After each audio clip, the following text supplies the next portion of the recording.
हाँ जी hello students, differential equation 11। ठीक है जी। सो एप्लीकेशंस हैं कुछ डिफरेंशियल इक्वेशन दी कि डिफरेंशियल इक्वेशन का क्वेश्चन अगर स्टेटमेंट बना के आ जाए तो किदा एज इट इज़ कोई ऐसा नहीं है कि मैं एप्लीकेशन ऑफ डिफरेंशियल इक्वेशन का चैप्टर पढ़ा रहा हाँ, क्योंकि इतने एक दिक्कत आ जाती है तो कोल बंदा कहता जी एप्लीकेशन ऑफ डिफरेंशियल इक्वेशन का सिलेबस नहीं, जस्ट ये एक स्टेटमेंट तो आप ड्राइव करनी है, कोर एप्लीकेशंस नहीं है, कोर च बहुत कुछ होंगे। ठीक है, सिंपल वेरीएबल सेपरेबल के क्वेश्चन कह लो, सिंपल होमोजीनियस मैथड उदा दे ने, ईवन वेरीएबल सेपरेबल नाले हो जाते। फाइंड द इक्वेशन, इक्वेट पा के मैंने equation of the curve passing through 1,1 whose differential equation is given by, ठीक है एन। तो कहता find the equation of curve, curve लभनी है डिफरेंशियल इक्वेशन की पासिंग थ्रू 1,1 जी 1,1 चो पास करे हुज डिफरेंशियल इक्वेशन। सब तो पहला आप डिफरेंशियल इक्वेशन देखिए, और जी थोड़ी डिफरेंशियल इक्वेशन ना आए तो ये डी वाई बाई अगर डी एक्स कर देना तो 2x² + 1/x, ये सारी चीज़ इदा लिखी गई। जो इदा लिखी गई तो साफ पता भी वेरीएबल सेपरेबल का क्वेश्चन है। ठीक है, सो फिर तो वेरीएबल सेपरेबल होया ही होया तो को। ठीक है जी, फिर तो मैं एवं ही लिखना dy = 2x + 1/x तो dx, दोनों पासे इंटैग्रेट करदा मैं स्टेटमेंट दोबारा पढ़दा माँ जी हजे। तो ये y हो जाएगा इत्थे 2x² 2 हो जाएगा, इत्थे log x हो जाएगा, इत्थे प्लस ये। Find the equation of curve, जो इक्वेशन ऑफ कर्व किया तो डेरिवेटिव तो फ्री होनी चाहिए। पासिंग थ्रू 1,1, पासिंग थ्रू 1,1 का मतलब की हो गया कि 1,1 वो पाथ ते लाई करता है। यदा मतलब की है तुहाडे कोल 1,1 सैटिस्फाई 1,1 सैटिस्फाई इक्वेशन 1। सो 1 = 1 + log 1 0, तो सी की वैल्यू 0 आ गई। सी की वैल्यू उरे जाके फिल कर दो।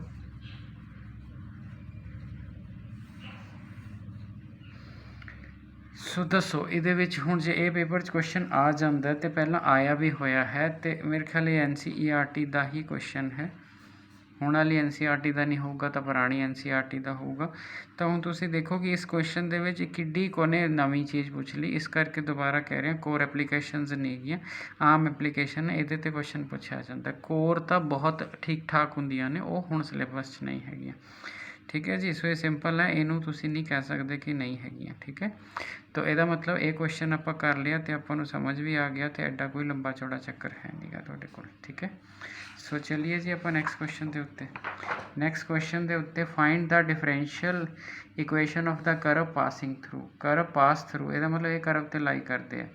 अगे की कह रहा है, given that any point XY on the curve, given that at any point जोड़ा पॉइंट लिया है XY on the curve, the product of slope of its tangent, मतलब द प्रोडक्ट एंड पॉइंट आ ही लिया, इस करके पैर से XY लिखो चाहे ना लिखो।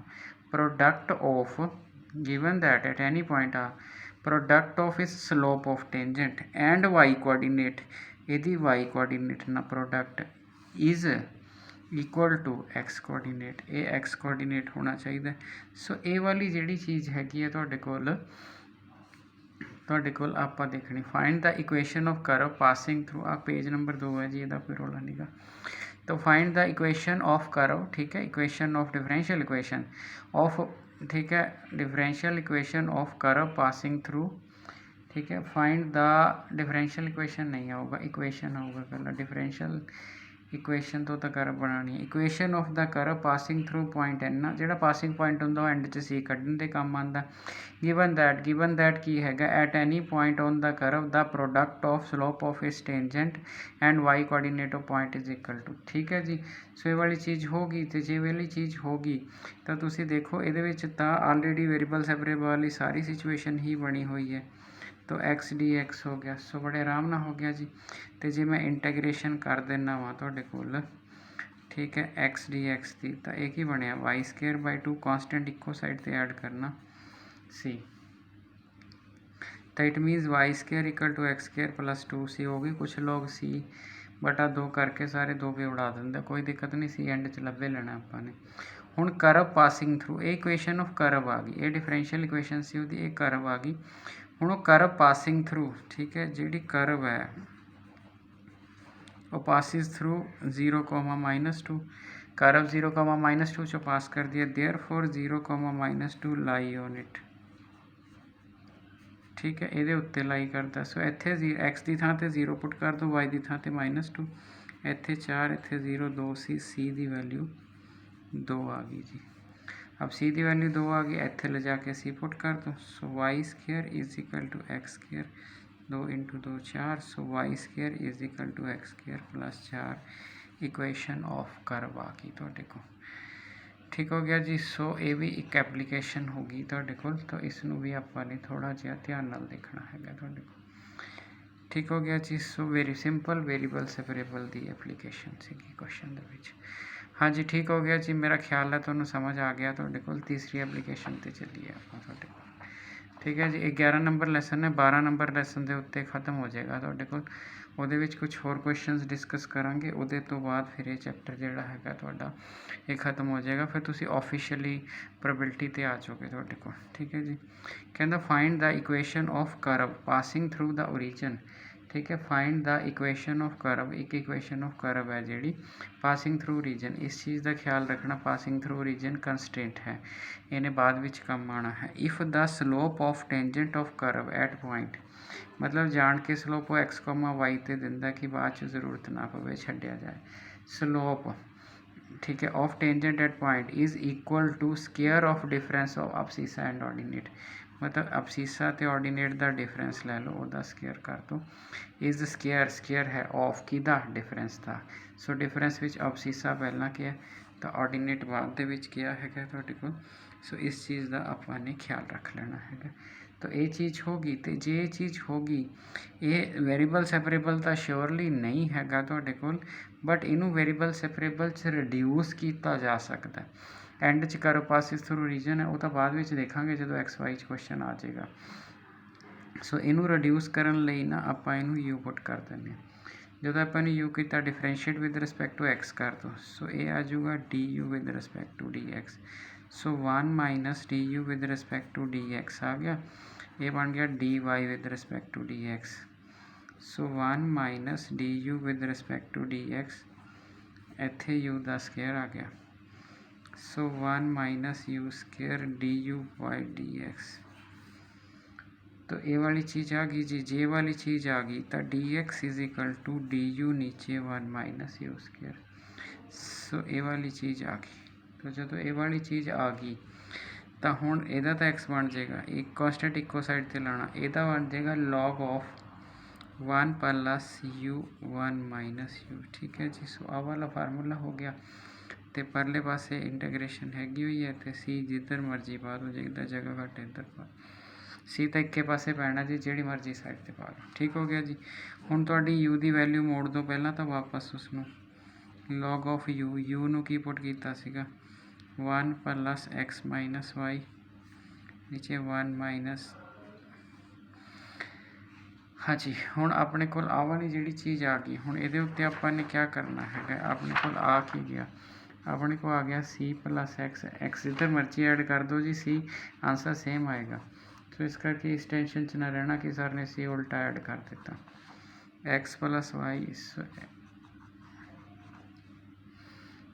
सो ये आ गया सी, ठीक है जी, प्लस एक्स ते जिहड़ा फार्मूला आपां लाया सीगा तुहाडे कोल, इहदे अगे 1/2 भी हुंदा ना।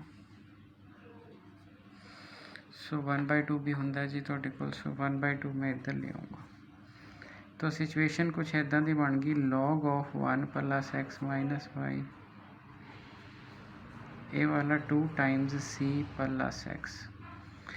तो हुण मैनू उन्हें पासिंग थ्रू रीजन क्या होया, ठीक है, पासिंग थ्रू ओरीजन, करव ओरीजन चो पास कर दी है, जो ओरीजन चो पास कर दी है तो एक्स की थां ते इत्थे 0 0 भर दो।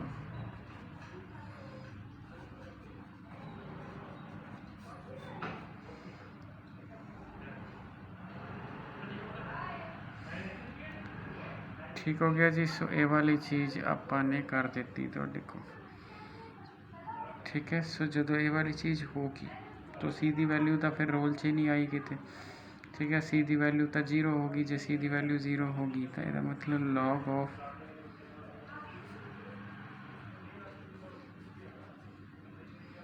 2x। ਹੁਣ ਇੱਥੇ ਤੱਕ ਕਰ ਦੋਗੇ ਤਾਂ ਬਹੁਤ ਵਧੀਆ। ਜੇ ਤੁਸੀਂ ਹੋਰ ਵੀ ਚੱਕਣਾ ਚਾਹੁੰਦੇ ਹੋ ਇਹਨੂੰ,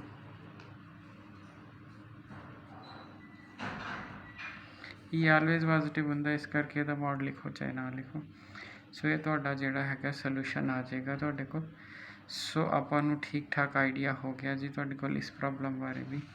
ਤਾਂ ਇਹ ਪਹਿਲੀ ਪ੍ਰੋਬਲਮ ਸੀ ਜਿਹੜੀ ਥੋੜ੍ਹੀ ਜਿਹੀ ਅੱਗੇ ਚਲੀ ਗਈ, ਰਿਡਿਊਸੇਬਲ ਟੂ ਵੇਰੀਏਬਲ ਜਿਹਨੂੰ ਆਪਾਂ ਕਹਿੰਦੇ ਹਾਂ। ਬਾਕੀ ਤਾਂ ਕੁਛ ਨਹੀਂ ਹੋਇਆ ਹੈਗਾ ਤੁਹਾਡੇ ਕੋਲ। ਸੋ ਲੋ ਜੀ ਅਗਲੇ ਕੁਐਸਚਨ ਤੇ ਆ ਗਏ ਆਪਾਂ। अगला क्वेश्चन कह रहे हैं find the equation of curve passing through 1, π/4। Find the equation of curve. Equation of curve ਆਪਾਂ ਲੱਭਣੀ है पासिंग थ्रू, ठीक है, passing through 1, π/4 if the slope of tangent to curve at any point is this। ठीक है।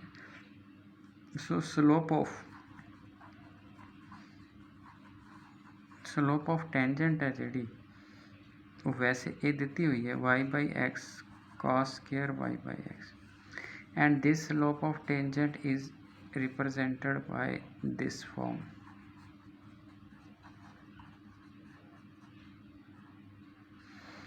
ठीक है जी। सो ये स्लोप ऑफ टेंजेंट इस फॉर्म ਦੇ ਵਿੱਚ ਤੁਹਾਡੇ ਕੋਲ ਜਿਹੜੀ ਹੈਗੀ ਹੈ ਤੇ ਆਪਾਂ ਨੇ ਲੈ ਲਈ। ठीक है जी।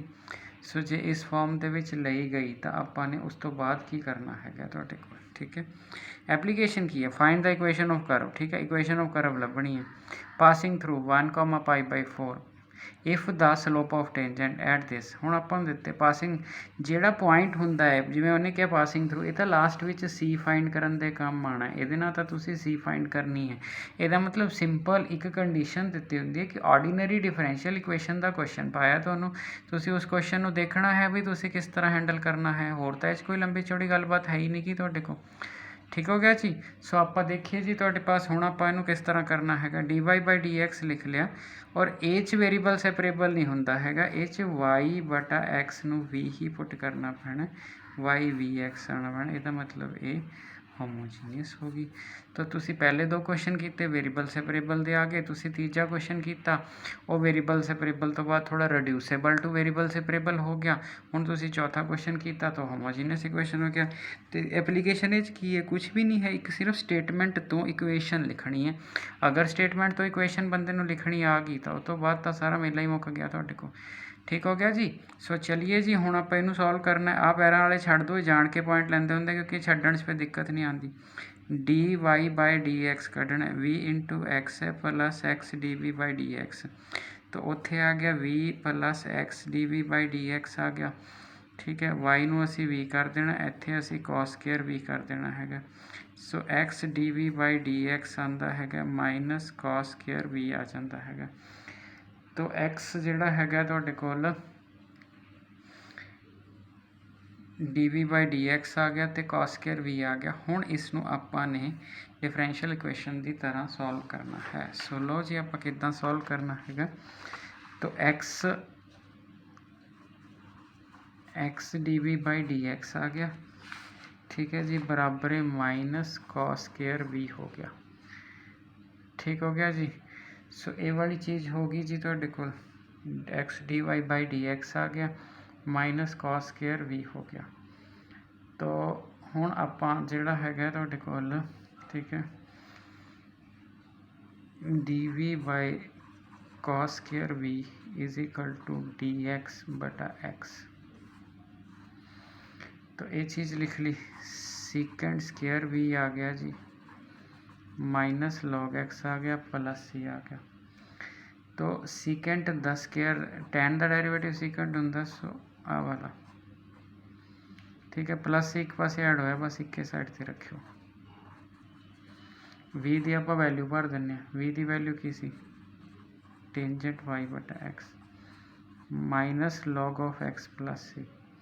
ठीक है, तुसी मोड पाना मोड पा लो, ये कोई दिक्कत वाली गल नहीं क्योंकि इनिशियल कंडीशन है उसने सैट कर देना क्वेश्चन में। अब कर्व पासिस थ्रू तो उन्होंने स्टार्ट च किया सी 1, π/4 चो पास कर दी। x की वैल्यू 1 तो y π/4, सो ये π/4 नीचे 1 आ जाऊगा। ये आ गया log ऑफ, इत्थे आ गया 0, सॉरी log 1 बाद 0 बन जाएगा। सो ए 0 आ गया, इत्थे सी आ गया, ए 1 आ गया। तो अल्टीमेटली सी की वैल्यू क्या आ गई 1।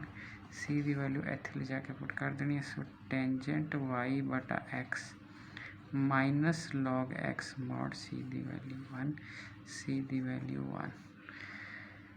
ठीक है जी। सो इदा का क्वेश्चन आ गया, मीनस होमोजीनियस इक्वेशन का क्वेश्चन सीगा, तो उन्होंने थोड़ी जी स्टेटमेंट फ्रेम करके क्वेश्चन पूछ लिया गया है। तो जे तुसी स्टेटमेंट हैंडल कर ली तो बड़े वधिया ढंग नाल हो जाएगा तुहाडे पास। जे स्टेटमेंट नहीं हैंडल की तो डेफिनेटली तुहाडे कोल जिहड़ी हैगी वो प्रॉब्लम हो जाएगी। ठीक है जी।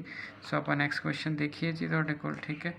सो अगर तुसी कोई ऐसा है तो जो सिर्फ नोट्स ही प्रिपेयर कर रहा है ਤਾਂ भी कोई प्रॉब्लम नहीं आनी हैगी ਤੁਹਾਡੇ ਕੋਲ भी ਜਿਹੜਾ ਹੈਗਾ भी ਤੁਸੀਂ ਕਹੋ ਮੇਰੇ ਤੋਂ पेपर नहीं अटैम्प्ट होया हैगा। ठीक है जी। सो चलिए जी ਆਪਾਂ ਤੁਹਾਡੇ ਕੋਲ अगले क्वेश्चन के उत्ते। सो ये 2 क्वेश्चन ਆਪਾਂ कर ले ਤੁਹਾਡੇ ਕੋਲ। हाँ जी। सो अगली क्वेश्चन की फिर स्टेटमेंट ही बड़ी वड्डी है, सवाल नहीं एडा वड्डा हैगा ਤੁਹਾਡੇ ਕੋਲ।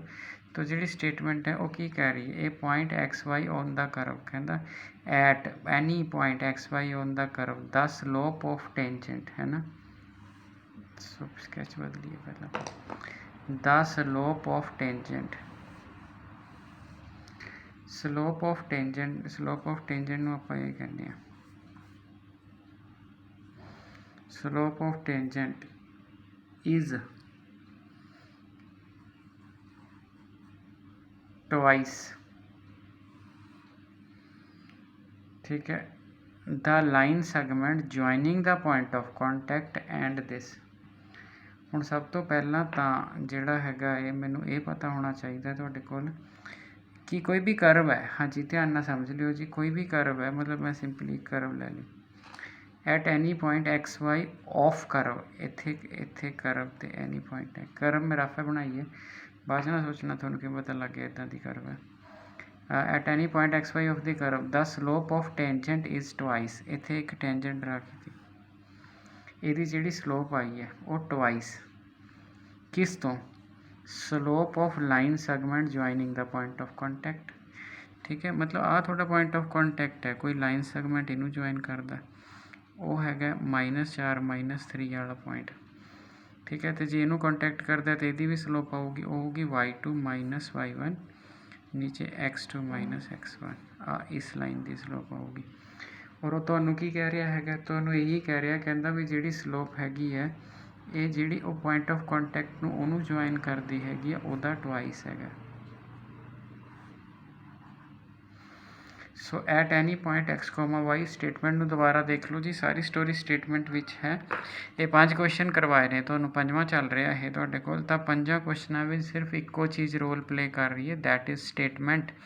अगर तुसी स्टेटमेंट सही पढ़ ली तो तुसी स्टेटमेंट नूं फ्रेम कर लिया, उस तो बाद डिफरेंशियल इक्वेशन तो कोई बहुत बड़ा लंबा चौड़ा चक्कर है नहीं गा तुहाडे कोल। सो डिफरेंशियल इक्वेशन तो तुसी बड़े ही आराम दे नाल जिहड़ा हैगा वो कर सकते हो तुहाडे कोल। ठीक है जी। सो आपां देखिए जी की कह रहा है तुहाडे कोल, कहता at any point x comma y, ठीक है जी, कोई भी पॉइंट ले लिया x comma y of the curve the slope of tangent, जो कि आ हैगी है slope of tangent x y point ते, इज़ ट्वाइस दुगनी है किदे तो, the slope of line segment केड़ी जिहड़ी ज्वाइन करती है पॉइंट ऑफ कॉन्टैक्ट नूं, इनू पॉइंट ऑफ कॉन्टैक्ट नाल ज्वाइन कराती है। ठीक है, find the equation of curve given that curve passes through. So जिहड़ी कर्व है गिवन दैट ये पास करती है पॉइंट तो -2,1 तो, सो -2,1 कर्व के उत्ते लाई करता है तुहाडे कोल। सो जे लाई करता है तुहाडे कोल तो आ वाली चीज़ जिहड़ी हैगी है dy/dx ते 2 इत्थे तुहाडे पास आ। ठीक है, तो हुण आपां ने क्या करना है, हुण आपां नूं वधिया खिंडी खंडाई इक्वेशन दे दी तो ये तो वेरीएबल सैपरेबल भी हो जानी है, y+3 हो जाएगा तो dx आ जाएगा 2 टाइम्स आ जाएगा, नीचे x+4 आ जाएगा। सो ये चीज़ होगी जी, जे चीज़ होगी तो इहदा log ऑफ y+3 आ जाएगा। पक्की गल है तुहाडे कोल उधर आ जाएगा 2 टाइम्स log ऑफ x+ आ जाएगा, तो तुसी नाल ही log c रख लो, c कढ़ना सानू जो, जे नहीं भी रखोगे तो भी गलत नहीं हो सकता सवाल, क्योंकि इस बार तो c लभनी हैगी। तो हुण अगर मेरी पास कर दी है -2, सो x की वैल्यू -2 है, y की वैल्यू 1 है, तो इत्थे तो बन गया log 4, इत्थे बन गया x माइनस 2 है तो 2 log 2, ठीक है जी, प्लस मेरा log c, ठीक है। तो log 4 हो जाएंगे। c की वैल्यू देखो ध्यान नाल देखो, अगर आप देखिए तो ਆਪਾਂ ने क्वेश्चन दे विच